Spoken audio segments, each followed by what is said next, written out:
Now, though, time to take a look at some of the other stories that made the papers this weekend. First up, the row over MPs' expenses still rumbling on, and on Sunday it was reported that Her Majesty the Queen is said to be deeply troubled by the scandal.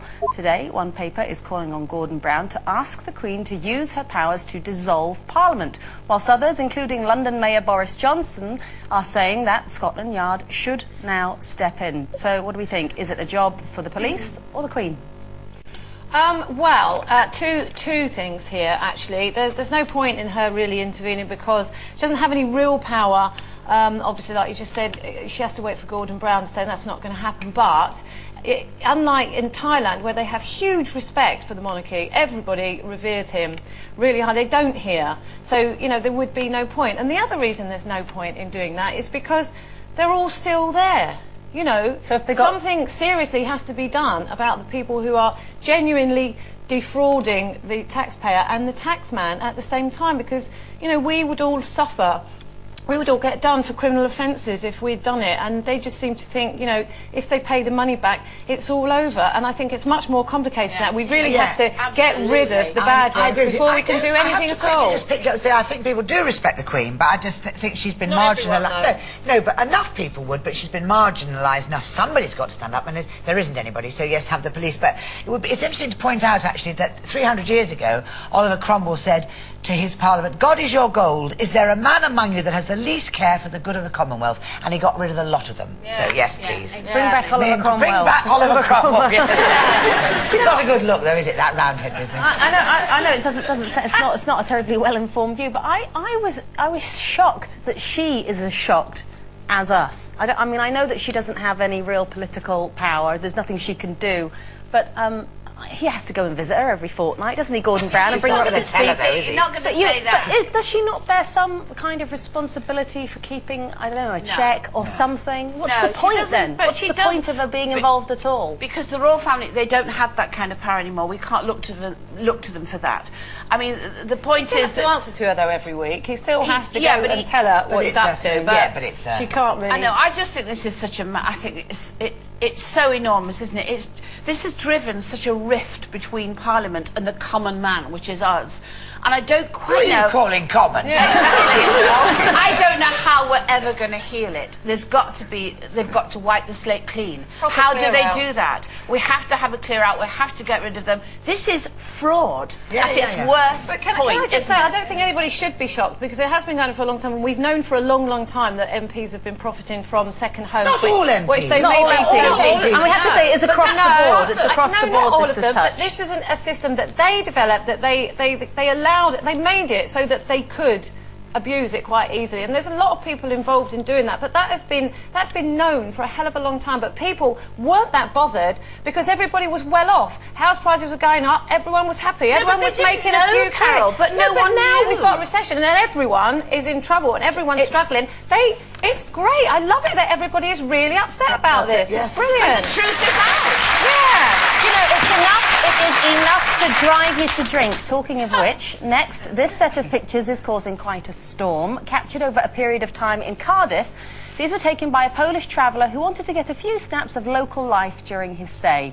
Cardiff's tourism agencies say the photos have been chosen for their capacity to amuse or shock us, and that there's no evidence to suggest bin drinking is any more of a problem in Cardiff than any other UK city. Well, the Daily Mail dubbed the images a typical British Saturday night out. Do you agree? Do you think this is what it's really like out there? I have to say, having just been on tour for 6 months, Fridays and Saturdays were like that, actually, yes. Where pretty much just outside my dressing room. Inside your dressing room, inside my dressing room.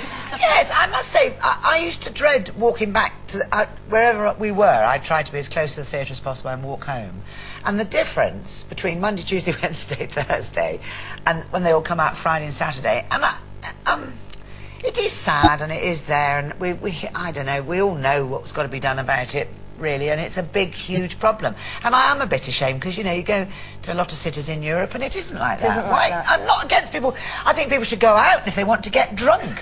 Why do they have to get drunk before they go out. That's the trouble with a lot of young people. They're falling over I wonder before why they it's even get changed out. so much. Because I mean, you know, back in our youth, we all went out and had parties and went dancing and went to clubs and stuff, and you know, went to a chippy after. You know, having a little curry afterwards is not. I think you've but got why is rose-tinted No, glasses, Jackie. It wasn't like that. It was messy. Nothing changes. Everything's cyclical. Everything comes around. Nothing changes. This isn't new, is it? I think Kids it going is. out on a Saturday night, getting drunk. Well, I don't know, but think this kind of so. drunk. People didn't fall down. I mean, I fall Yes, down. they did, Linda. not as you much know, as you see them now No, falling down. no, no. But You because just- I you honestly just don't think do it now. And I the think thing the beer. is- No, I think it was easy when you could only drink beer. There's only so much beer you could drink to fall down. Right, no, the point is that you don't do it now. And don't look, that page in that paper, I was really cross with that because I think it's, you know, okay, some love people it when go you're out, really cross. they get a little bit out of control, and okay, there's litter everywhere, you know, whose fault is that? The bins are full, no one's emptying the bins.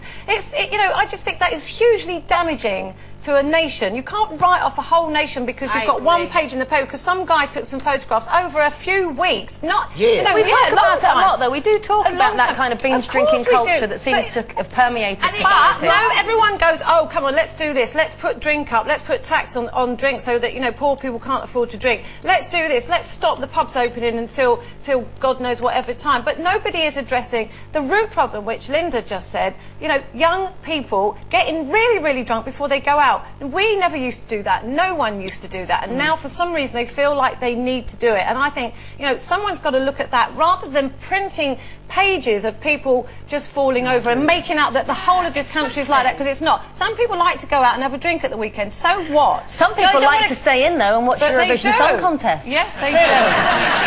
And they'd have been happy because finally Jade Ewan, the UK's Eurovision entrant, managed to get us back up the table, finishing in a very respectable 5th place.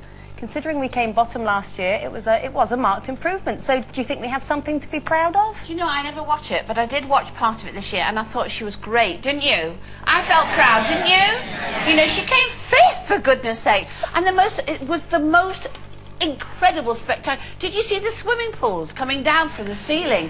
80-foot swimming pools coming down from the ceiling. What's with that got to girls do with in good it. songs?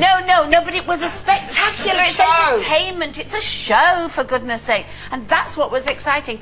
But what was great is the first one that came in was 12 points for the UK, and I went, yeah, go on. It's great. I didn't watch it. I never watched it, and I have to say, I have to admit that I was completely wrong, because on the show last week I said, oh, there's no point. We'll get 0 points again. We'll end up at the end, and isn't it? You no can't one be will so turn up there doom-laden. because Moscow's just too expensive, and it was full. And we ended up, when I switched it on, I wasn't watching it. I just switched it on, and the scoreboard came up, and the UK was on the left-hand side of the board, and I thought, oh my God, what's happened? So I watched it to the end, and it was exciting. Yeah. Yes, well done, Jade. I was wrong. Well done. Very good.